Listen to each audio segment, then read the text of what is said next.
तो फ्रेंड्स, कैसे हैं आप सब? आशा है कि आप सब स्वस्थ होंगे। तो हम आपके लिए कुछ महत्वपूर्ण पॉइंट फिर से लेके आए हैं जो आपको यूपी टेट में काफ़ी हेल्प करेगा। तो चलिए, ये बुक है यूथ कंपटीशन से, तो उसका हम हल देख लेते हैं पॉइंट पॉइंट करके। तो पहला पॉइंट है हमारा, सिद्धांत रूप में रचनावाद बल देता है। इस पर बल देता है दुनिया के बारे में अपना दृष्टिकोण निर्मित करने में शिक्षार्थी की भूमिका पर।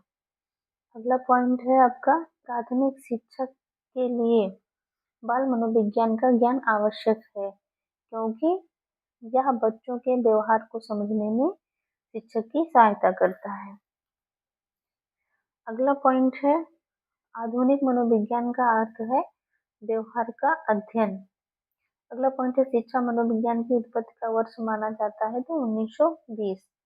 अगला पॉइंट है, एक बाल केंद्रित कक्षा में बच्चे सामान्यतः सीखते हैं तो वैयक्तिक और सामूहिक दोनों रूप से। फिर अगला पॉइंट है, बाल केंद्रित शिक्षा का समर्थन किस विचारक द्वारा किया गया तो जॉन डीवी के अनुसार।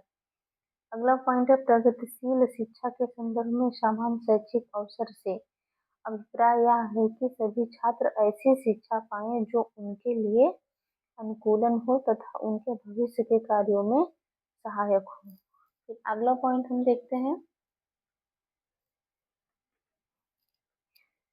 विद्यालय छोड़ने और विद्यार्थियों के नियंत्रण की दृष्टि से सरकारी संगठनों तथा संस्था के स्तर पर विभिन्न उपाय किए गए हैं। कौन सा कारण संस्थानिक स्तर से जुड़ा है जिसके कारण बच्चे विद्यालय छोड़ देते हैं? तो जो बच्चे अनिवार्य पाठचर्या को स्वीकार नहीं कर पाते उनके लिए विकल्पात्मक पाठचर्या का न होना। फिर आगे देखते हैं हम अगला पॉइंट, शिक्षा को बाल केंद्रित शिक्षा माना जाता है जब बालक की मांग, रुचि और अभिरुचि की प्राथमिकता होती है। अगला पॉइंट है, बाल मनोविज्ञान के आधार पर सर्वोत्तम कथन है प्रत्येक बच्चा विशिष्ट होता है। फिर अगला है, बाल मनोविज्ञान का केंद्र बिंदु है बालक। बच्चों की त्रुटियों के बारे में सत्य कथन है। बच्चों की त्रुटियां उनके सीखने का अंग है।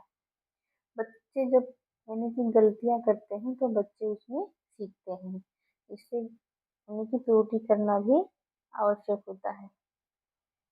फिर आगे देखते हैं, बाल केंद्रित शिक्षा में शामिल है बच्चों के लिए हस्तपरक गतिविधियाँ जो बच्चे खुद से यानी कि स्वयं से करके सीखते हैं, तो यहाँ पे बताया गया है। फिर अगला है, प्रगतिवादी शिक्षा समस्या समाधान और आलोचनात्मक। प्रगतिवादी शिक्षा क्या है तो समस्या समाधान और आलोचनात्मक चिंतन पर अधिक बल देती है। अगला पॉइंट है, मनोविज्ञान प्रारंभ में किस विषय का अंग था तो यह दर्शन शास्त्र से उत्पन्न हुआ है। फिर अगला पॉइंट है, शिक्षार्थी द्वारा की गई गलतियों पर और त्रुटियां उनके चिंतन को समझने के अवसर के रूप में देखी जानी चाहिए। फिर आगे हम पॉइंट अगला देखते हैं, बाल केंद्रित कक्षा कक्ष को प्रदर्शित करती है एक कक्षा जिसमें शिक्षार्थी समूहों में बैठे हैं और शिक्षिका बारी बारी से प्रत्येक समूह में जा रही है। अगला पॉइंट है, बाल केंद्रित शिक्षा शास्त्र का अर्थ है बच्चों के अनुभवों और उनकी आवाज़ों को प्रमुखता देना। अगला पॉइंट है, मनोविज्ञान का शिक्षा के क्षेत्र में सबसे बड़ा योगदान है बाल केंद्रित शिक्षा। फिर अगला पॉइंट है, किस व्यवहारवादी का मानना है कि अन्य व्यवहारों की भांति भाषा की क्रिया प्रसूत अनुबंधन द्वारा सीखी जाती है तो स्किनर के द्वारा। फिर अगला है, मनोविज्ञान ने सर्वप्रथम अपनी आत्मा का परित्याग किया, फिर अपने मन और फिर अपनी चेतना का। अभी वह एक प्रकार के व्यवहार को संजोए है। कथन किसका है तो ये वुडवर्थ का है। इन्होंने क्या कहा कि सबसे पहले मनोविज्ञान ने अपनी आत्मा का त्याग किया, फिर अपने मन का त्याग किया, फिर चेतना का, और वह अब अभी व्यवहार में संजोए हुए हैं। फिर अगला है, स्मिथ के शिक्षण को त्रिध्रुवी प्रक्रिया में कार्यवाहक माना जाता है, तो शिक्षक को। अगला है, भारत के संविधान में किसके लिए निःशुल्क अनिवार्य शिक्षा है? तो 14 वर्ष तक के सभी बच्चों के लिए। अगला प्रश्न है, बच्चों की रुचि बनाए रखने के लिए आप कौन सी विधि का चयन करेंगे? तो बच्चों को स्वयं गतिविधि करने के लिए देंगे, बच्चा रुचिपूर्वक उसमें सीखेगा और खुश भी रहेगा। फिर अगला पॉइंट है आपका,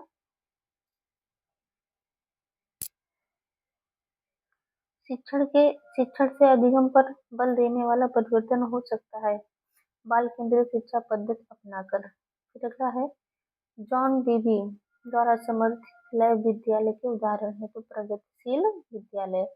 अगला है, शिक्षा की प्रक्रिया के अंग होते हैं, या जिसे जो बोलते हैं त्रिध्रुवी प्रक्रिया, तो शिक्षक और शिक्षार्थी और पाठ्यक्रम होता है।